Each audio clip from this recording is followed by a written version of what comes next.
Hi, I'm Charlie Bros. Welcome to Disability Landscape. My special guest host today is Trisha Karlberg, and she's going to introduce our guest today. Take it away, Trisha. Yes, today we have Regan Linton with us, an actress who's currently living in Colorado.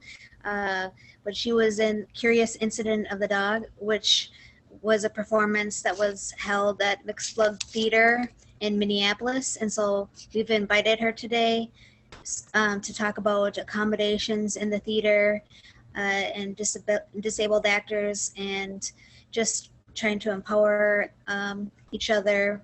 And so I just begin by asking Regan some questions here.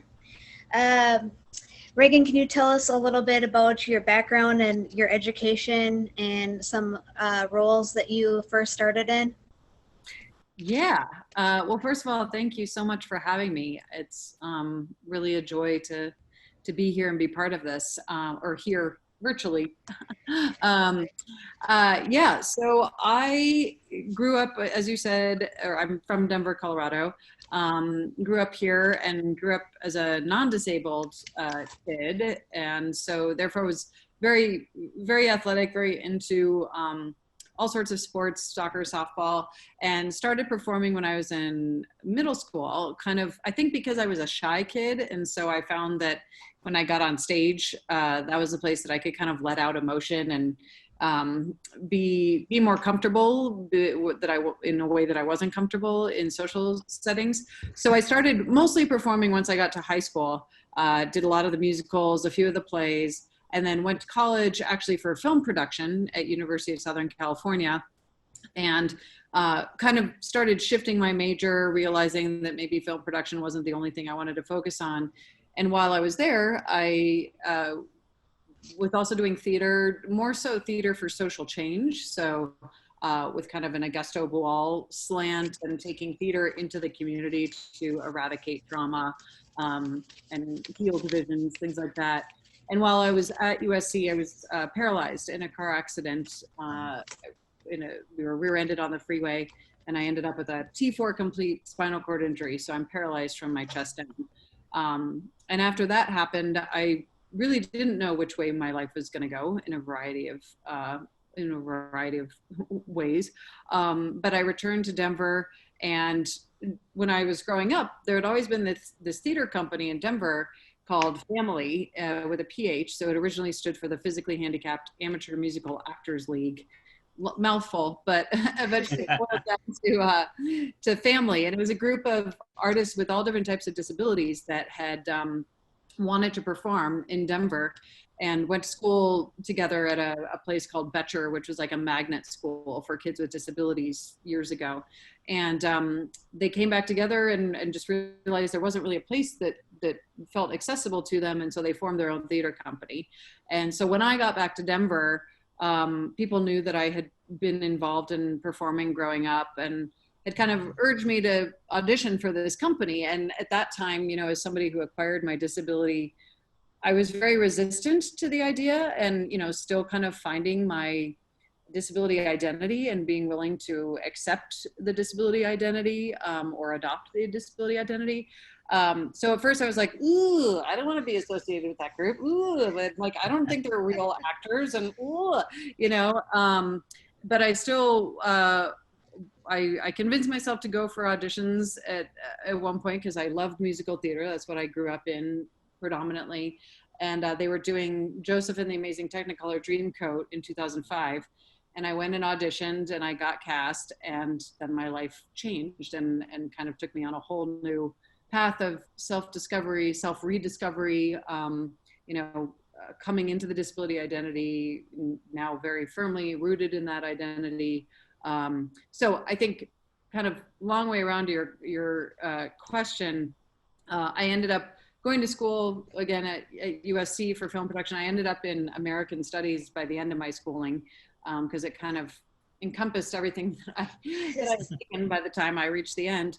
I got my master's in social work at University of Denver in 2010, which is after I had started performing with Phamaly, and while I was performing, realized, oh, I think I want to continue to perform, and social work taught me a lot of principles of how you affect social change. And I was seeing a lot of those come up in my performing when I was with Phamaly. And so I decided to go get my MFA in acting, which I did at UC San Diego. So spent a few years down there and then kind of transitioned into the professional artist life, bringing a lot of my social work training with me and thinking about how do we use the arts and use theater out in the world to actually make a difference and change things, particularly around the disability identity. So I don't know if that kind of answers your question. I feel like we're in a lot of you have stroked every base that I could possibly imagine. Yeah, but like I've kind of covered the gamut. I mean, I started in musical theater. That was my favorite, but have since done, you know, non-musical plays and really found more of a rooting in that, like Curious Incident, contemporary plays. I spent a season up at Oregon Shakespeare Festival in Ashland, who I'm sending my love and thoughts and prayers to them because they're right in the midst of all the fires right now. And so, you know, I've really developed a love of Shakespeare as well. So I've kind of done just about anything you could do in theater, I would say. Nice. And Regan, we also talked about how you were in the Glass Menagerie, and so that's kind of what made me want to talk to you in the first place, because I was about to play Laura in the Glass Menagerie play when I was in high school, and then I read the article that you had mentioned how important it is to cast someone that may have a disability into that role, just because about inclusion and giving people a chance. And so can you talk a little bit about how you played that role in college? Yeah, so I did Glass Menagerie when I was in grad school at UC San Diego. And, you know, the funny thing is when I went into, so all of the students would audition for the different productions that would happen in a season. And, you know, then essentially they'd kind of parcel us all out. And I was really interested in being in Glass Menagerie. And the director, who was the head of the program, I went into audition, but I wanted to audition for Amanda, who's the mom, and who is kind of characteristically known as having something psychologically a little bit off, like she's got a lot of neuroses she has. And I just thought I was really interested in playing that role. My director and head of the program ended up casting me in Laura, which I felt like, at the time, I felt was kind of a conventional choice. I was like, okay, I'm going to be, you know, cast in the role that they see as like the disabled one, whatever. But, you know, it really opened my mind, one, to the beauty of that play and to the beauty of what gets unlocked when you cast authentically or when you bring people with disabilities into the arts. I feel like disabled artists and people with disabilities are the undiscovered country of arts, you know, like everybody in the arts is always looking for like, what is the new thing? What's the different thing? And it's like, you have a whole population of people here, human beings with uniquenesses and intricacies and things that deviate from the norm and, you know, are so fascinating. And so by just incorporating them, particularly in pieces that actually have something to do with disability, it just unlocks a whole new world. And so my experience on Glass Menagerie was that I think a lot of people, you know, like a lot of classic plays kind of go into plays like that and they're like, oh, great, Glass Menagerie, one more time. But when I did it, everybody, including the actors, the director, everyone who was involved just felt like, oh my gosh, this is a brand new, you're kind of reawakening and finding new things in that piece that nobody had found previously. And for me, you know, it was challenging. We did a lot of physical stuff in that. I was using a period wheelchair. So it was like kind of this old steel rickety thing. And then, you know, we did a lot, like at one point, you know, Laura gets down onto the floor when she has her gentleman collar. And so we figured out the logistics of me getting down. There's a dancing scene. And for that, it was kind of one of the breathtaking moments of the play. And I think we crafted it in a way that it wasn't patronizing or ableist, but, you know, where the gentleman caller essentially picked me up off of the floor and held me as we danced together, as he kind of just held me in his arms. So yeah, I think that's just one piece, one one example of a play that kind of already has, you know, it's never really specified, and part of the play is like, does Laura have a disability or not? Is it something that she's kind of had imposed on her by Amanda? But I think to kind of make a choice, make a solid choice and say, yes, we're gonna say, yes, Laura has a disability. And then it opened up all these other possibilities of how Amanda moves through the world, and, you know, why she's the way she is. So it was just it unlocked so many things for me, and I think for a lot of people, about that particular piece in theater in general. Yeah. And Regan, if I may, Yeah. we had the opportunity to speak with the artistic director with the Guthrie Theater here in Minneapolis, and they had staged also Glass Menagerie using a wheelchair using actress. Mm-hmm. And he said that basically that play intrinsically, the character is not described fully as disabled and as a wheelchair user. So to add that dimension, you know, brings a new depth to the characters you described, and also in the relationship with the mother. Yes. You know, and there are a lot of plays like that if you look at American theater, if you look at theater beyond American theater. Actually, Jack Ruler at Mixed Blood in Minneapolis had embarked on a project a few years ago to kind of look at the pantheon of plays in American theater and look at, you know, how many incorporate disability in some way.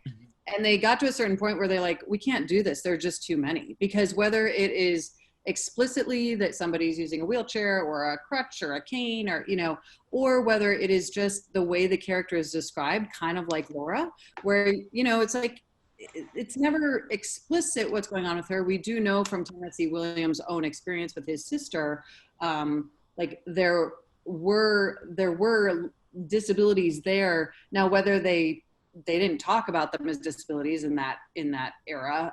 You know, they didn't, a lot of these things, even if you look at Shakespeare, you look at the ancient Greece and ancient Greek plays, there's a lot of disability wrapped up in there, but they just didn't have the science to understand what they were dealing with. They didn't have a way to explain it or talk about it. So I think you're right. Like, there are a lot of plays where I think disability is very much in the mix.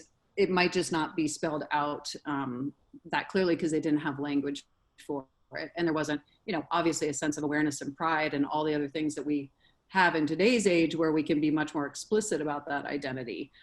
So yeah, I think it does unlock, you know, with our contemporary identities that we know about, putting those into these older pieces, really unlocks something that a lot of people have never really discovered before, except for maybe those of us who live with disabilities.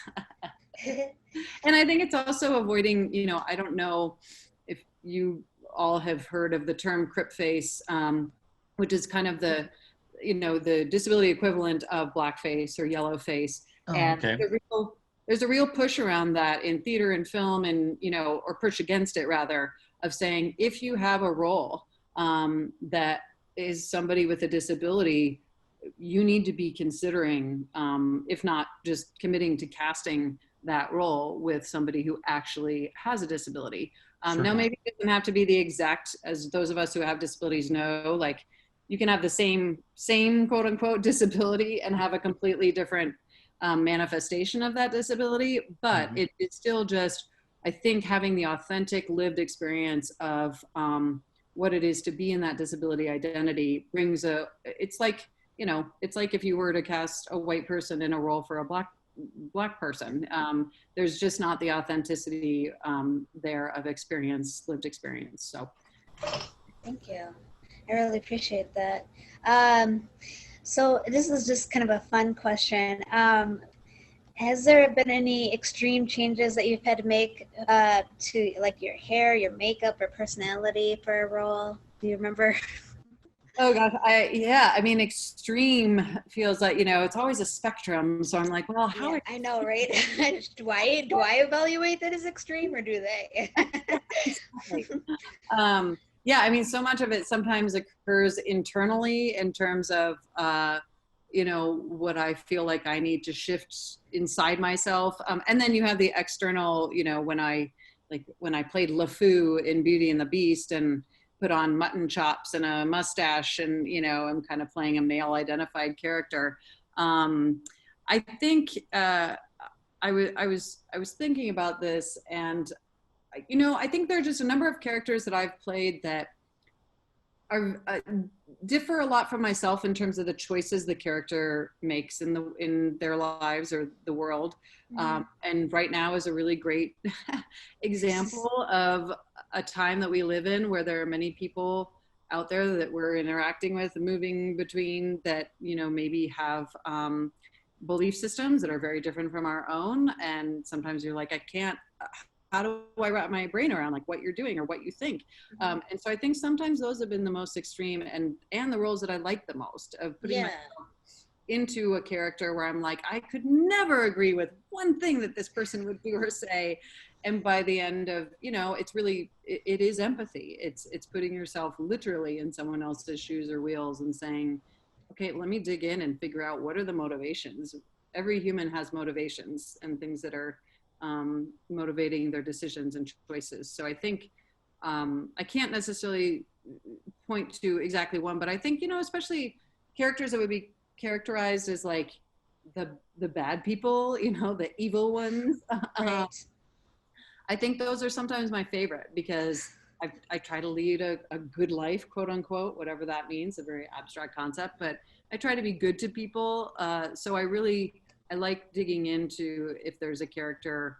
I played a mother in a play in grad school she drank a lot. She was kind of just awful to her son, this matriarch of this Southern family who was just a kind of nasty person. And she was one of my favorite characters I've ever played, because it really forced me to dig in and think about, what are the things that have made her who she is. Right. It kind of gives you a chance to touch into your dark side. It does. You're right. Yeah. And I think we all have all of those different colors within us. I'm a big believer, and we've kind of all come from the same atom or germ. And, then we kind of like are different expressions of each other or of this whole being. And so I think we all have every single color within us. It's just we often end up with a different expression of that. So it gives you an opportunity to kind of explore those pieces that are somewhere within you. Yeah. I like that. That's a very great philosophical idea and just concept, I guess. That's really great. And now you've also mentioned that you're a director of a theater. Can you talk about a little bit how that all got started and how you work with people with disabilities through that theater? Yeah, so Phamaly, again, was founded in 1989 in Denver, and, is kind of one of the leading disability affirmative theater companies in the country. There are a number of other companies that do different work with artists with disabilities. Phamaly specifically does main stage plays and musicals. There is original work that the actors do, but it's really kind of taking a traditional piece and saying, okay, what if we do Chicago, or what if we do One Flew Over the Cuckoo's Nest, or, but all of the actors have some kind of disability, and that spans the gamut from, spinal cord injury to Parkinson's disease to MS to being blind, deaf, hard of hearing, cerebral palsy, spina bifida, anything, it's like a beautiful cornucopia of difference. And it also makes the shows very interesting. As I mentioned before, it unlocks a lot in a lot of shows that we've done. All of a sudden it's like, oh my gosh, this is a totally different version that I've ever experienced. We did Annie a couple of years ago, and people were coming in being like, ugh, Annie. We'll come into family shows, really focused on the disability, really seeing like a wheelchair or the cane or whatever is visible. And then after like 10 minutes, it's like, oh, these are human beings, and that kind of melts away. And sometimes they're like, oh, so, it changed for me. And I'm like, no, nothing changed about what was on the stage. What changed was your perception and maybe your fear or whatever you're holding on to around those identities. So anyway, Phamaly does, we have a full season every year. We have toured, we tour to schools. We also have toured to Japan a couple of times. And it's really a pretty extraordinary professional quality theater company. We work with people at all different levels. So people who have never gotten on stage before, all the way up to professional equity actors, and, you know, put them all together in these productions and produce really kind of extraordinary work. So I've been artistic director for about 4 years. They're the ones that I started acting with again when I got back on stage after my injury, and 4 years ago was asked to come back and be artistic director. And then how do you just decide the scripts that or the plays that you want to put on? It's hard. It's very complex. It's a lot of factors, thinking about what's happening in our world at the moment that it feels like would be important to have a story that relates to, you know, something that's happening. Thinking about who do we have in our company. We never pre-cast we have open auditions for all of our shows. But thinking about, yeah, if we're going to do an Annie, do we have enough young performers that we think could be options for playing Annie? Thinking about, you know, we're a nomadic company, so we don't have our own space. And we have strong partnerships with a number of theaters here in Denver. And we also do work in the community. So for instance, a couple of years ago, we went out to an apartment building that is a place where older individuals and individuals with disabilities live. And we staged Harvey, the play Harvey, in their community room. So we're doing more of that work too. But a lot of that really influences what kind of material we're picking, you know, what the size of the play, what sorts of design elements we need, what capabilities we have. And then, you know, frankly, like, what are those beloved tales? What are the big shows that we feel like have been done a million times, but never been done in the way Phamaly would do them? So we actually, this summer, we were supposed to do Alice in Wonderland. It was our first commissioned piece, where we were doing a new version of Alice in Wonderland that was featuring a new music soundtrack by a group called Wheelchair Sports Camp, which is kind of a hip hop experimental group led by a wheelchair user, Kaylin Heffernan, here in Denver. So we're hoping to still mount that next year. We had to cancel it this year. Yeah, I think it's a lot of different things. Mostly it comes down to what is going to be an important, impactful story about the human experience that will remind all of us of our base level of humanity, that no matter, again, how we kind of show up in the world, physically, cognitively, intellectually, emotionally, philosophically, that we can find a meeting point with whatever story we're telling. That sounds absolutely just fabulous. And now, do you do the directing, or do you have somebody that does directing? And what kind of challenges do they come across dealing with a cast that has got such a varied group of disabilities? Yeah, so I do direct. That was not my intention when I came back. I really was rooted firmly in, I'm an actor, but I started realizing from the acting perspective and from watching directors over the years, I felt like I had gained, you know, some thoughts about, I see directing as just facilitating, that you're bringing a lot of good people together and you're trying to make it all work together. And between my social work and being an actor on stage for many years, I've kind of taken to that. So so I have directed a couple of our shows over the last couple of years, and it's, you know, it is a very unique challenge to be aware of everybody's individual needs and lifting them up, being as supportive as possible. You know, and the founders of Phamaly were very intentional from the beginning about, we are not here to babysit. We are not here to be your caregivers. We are here to remove barriers for you so that you can do your best work at the highest level, or, you know, most full work that you can. And so, you know, that balance is always very challenging, of figuring out how much do we assist, how much do we accommodate, and then how much do we let folks do for themselves.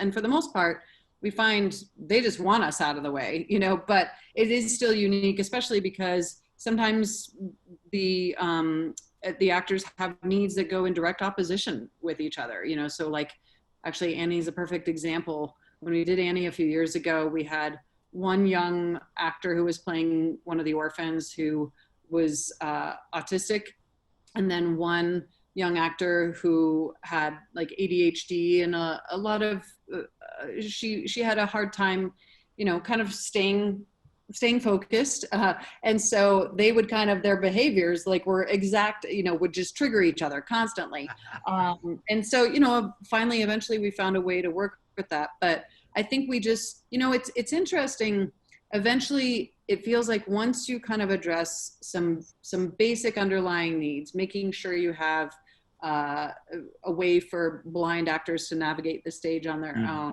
that everything is wheelchair accessible, you know, those basic things. And then obviously we allow the actors to advocate for whatever addition they may need. But it is this beautiful kind of settling of everybody looks out for each other, everybody is generally aware of what each other needs. And so it kind of just starts to, it's like a microcosm of humanity working at its best, its best level, you know, in its best way, because everybody just starts to look out for each other and kind of realizes there's compromise. It's not all about you. So how, you know, everybody needs something in the group. And so how do you make sure that your needs are taken care of, but then you are also there, particularly as a person with a disability who in a larger world is often, many times we feel like we're only asking, you know, or needing things. And so to be in an environment where everybody's kind of equal in that regard, and so you can also be the person offering care, offering assistance, supporting somebody else, I think is really affirmative for a lot of our actors. Well, Regan, it's been great talking to you. We certainly hope that you guys can get back on the stage, you know, sooner rather than later with this whole COVID thing. We'd love to keep in touch with you when you guys get back into the stage and, you know, find out what you're up to. But for right now, I'm here with Tricia Karlberg and Regan Linton, and we want to thank you for watching Disability Landscape, and we'll see you next time.